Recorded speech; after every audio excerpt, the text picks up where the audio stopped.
wasn't the Wade he once knew. Something had been implanted. A control device. "I didn't choose this," Wade murmured. "They used me like they used you, Gabe. But now, I don't have a choice." "Yes, you do. You can stop this." "You think I have that kind of power?" Wade's hand jerked, pressing a device strapped to his middle finger. Gabriel fired.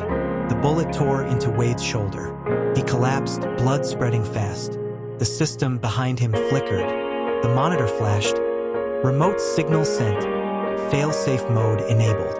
Gabriel lunged forward, ripping the device from Wade's hand. But it was too late.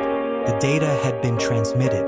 A duplicate control system had just been activated. Somewhere else. "They have a backup site," Wade gasped, blood bubbling at his lips. "Nothing ends here. That EMP. It's not just in DC.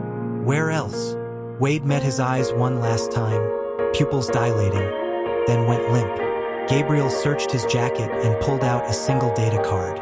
On it, scratched by hand with a knife, were the words: Crow's Nest e 38,9 symbol stopnia N. 77,1 symbol stopnia W. Coordinates. And if he remembered correctly, that was in the mountains of Western Virginia. A Cold War-era underground base abandoned since the 80s. No one had been there in decades. But if they'd chosen it as the backup site for the EMP, the worst was far from over. He slipped out of the base, melting into the darkness. The alarms hadn't gone off yet, but they would soon. Pulling out a disposable phone, he dialed Lena. "I've got coordinates." But Wade sent the code. Silence on the other end for a moment. "I can crack it, but I need time. You've got 12 hours. I'm heading to the nest." Crow's Nest?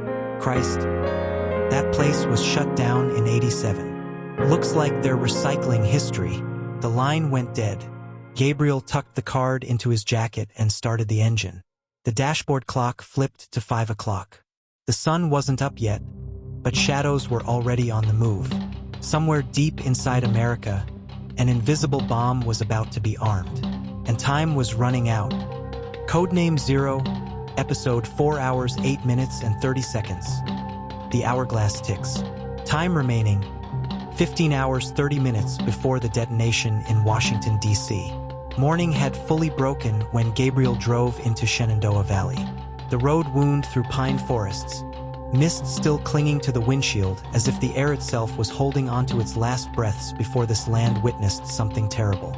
The coordinates from the data card led him to a place unmarked on any GPS map, a site that once belonged to a secret facility known as Crow's Nest, built during the Cold War, where people had once prepared for the possibility of nuclear war. The base had been sealed off since the late 80s with no guards, no signal. But now there was power, activity inside, and worse, an unnatural silence. Gabriel killed the engine far from the gate, leaving the SUV about 300 meters from the steel entrance. He couldn't risk getting closer by car. The noise would wake the electronic hounds waiting in the shadows. Moving on foot, he crept along the rocky slope, hiding behind bushes, each step like a predator long accustomed to the dark and to death. The main entrance had been welded shut, but to the left, beneath a patch of moss and lichen, he found an artificial crack someone had opened a way in from the inside. No signs of struggle, no forced entry, meaning someone was allowed to come and go. The base was active again. The only question, for what purpose? Inside, the air was heavy. The scent of rusted steel, industrial dust, and ozone filled every breath. Gabriel slid on his infrared goggles and advanced down a long corridor, red warning lights flickering at the far end. On the walls, old wartime propaganda posters still clung. In case of emergency, hide below ground. But this was no longer about hiding.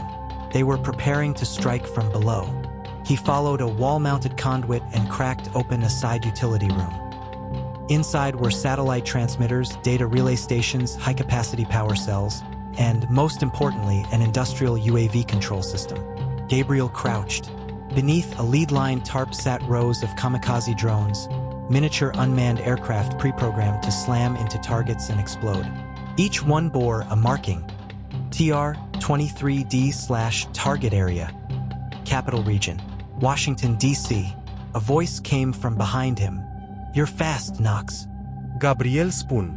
From the shadows stepped FBI Special Agent Morgan Keller. No gun in his hand, but his eyes were sharp. No surprise. No good reason to be here. Gabriel didn't shoot, but every muscle was tight as wire. "I thought Lena sent you as backup," Gabriel said quietly, his pistol still down but suspicion plain. "Lena doesn't know I'm here. She thinks I'm tracking a terror cell in Chicago." Keller shrugged. "Truth is, I was ordered to follow you 3 days ago." "Whose orders?" Gabriel asked, his mind running scenarios. "NSA. And someone you used to know from your old command. Nobody wants you in this op. But I got curious, and I found this place by following you. I saw everything." Keller stepped forward, pulling a portable hard drive from his pocket. "Drone control data, flight orders, target coordinates, activation times. The entire kamikaze plan is already programmed. A swarm will launch from 4 points around the capital at exactly 23:59 tonight." Gabriel stared at him. "Why give it to me?" "Because you're the only one who can deal with this without asking permission. If I take this up the chain, they'll bury it. The government doesn't want to admit a terror plan is being run from under American soil." Keller's voice hardened. "We've been blind for too long." Gabriel took the drive, and right then the alarm blared. A screen lit up on the wall. "Unauthorized signal detected, drone bay compromised." The system had flagged an invalid signal. Someone inside knew they had intruders. "I don't think we've got time," Gabriel said, tightening his grip on the pistol.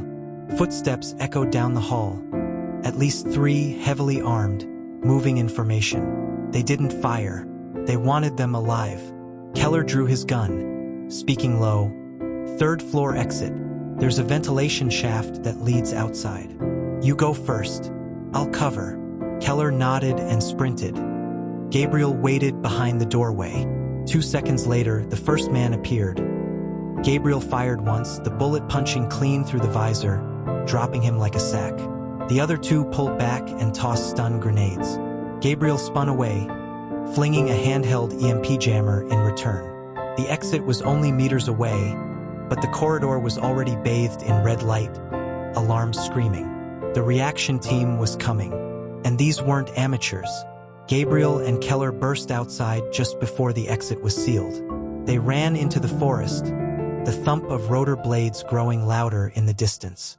They'd be hunted soon enough, but they had the hard drive, and what was inside could save a city, or get them killed before it was ever decrypted. An hour later, in a wooden cabin deep in the woods, Lena arrived. She plugged in the drive, her eyes narrowing at the lines of code. "Drone swarm/detonation protocol. Tango 0/launch time.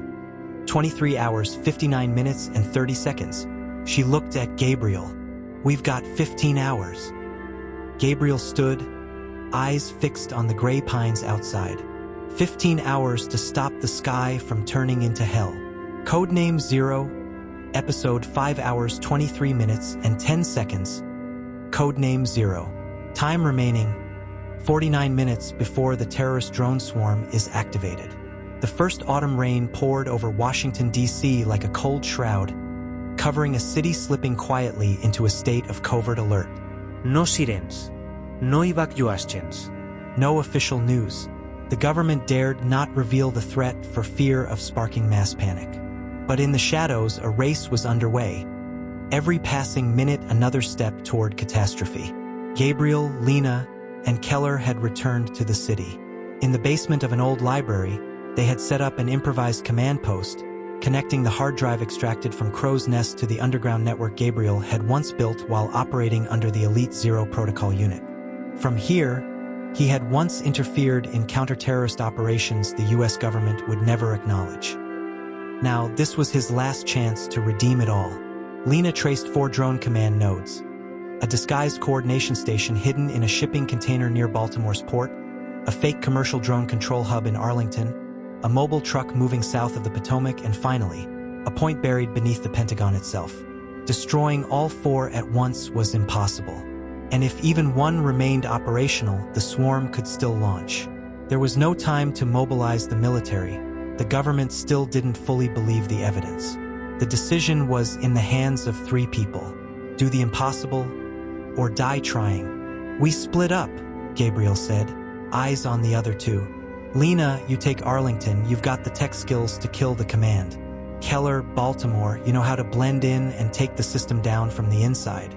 I'll handle the other 2. You're going alone? Lena frowned. Yes, if I can't make it. The 2 of you cut the last active node. One of us has to succeed. No one argued. They all knew. This was no longer a mission. This was the final minute of a nation that didn't yet know it was under attack. 22:15 Lena infiltrated the Arlington drone hub.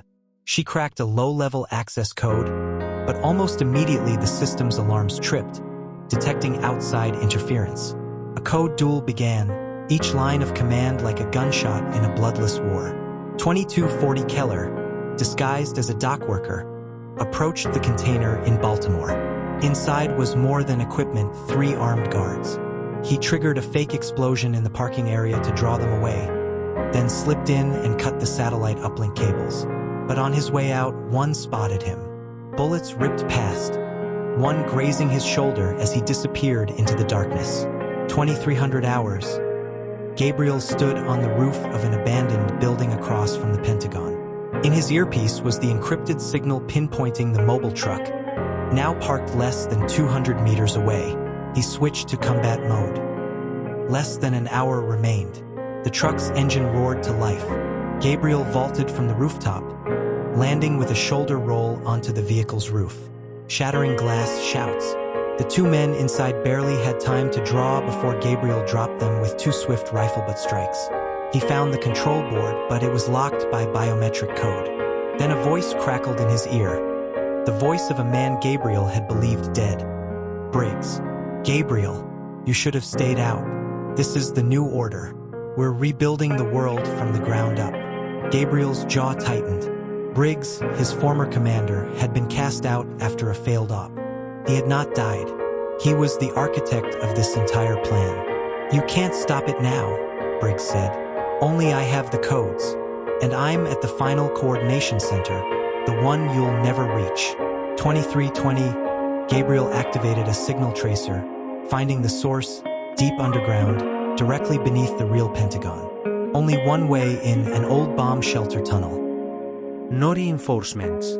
No front entrance. Only one choice through the disused water conduit. 2335. He emerged from a manhole, soaked and freezing, weapon ready. Underground, Briggs waited.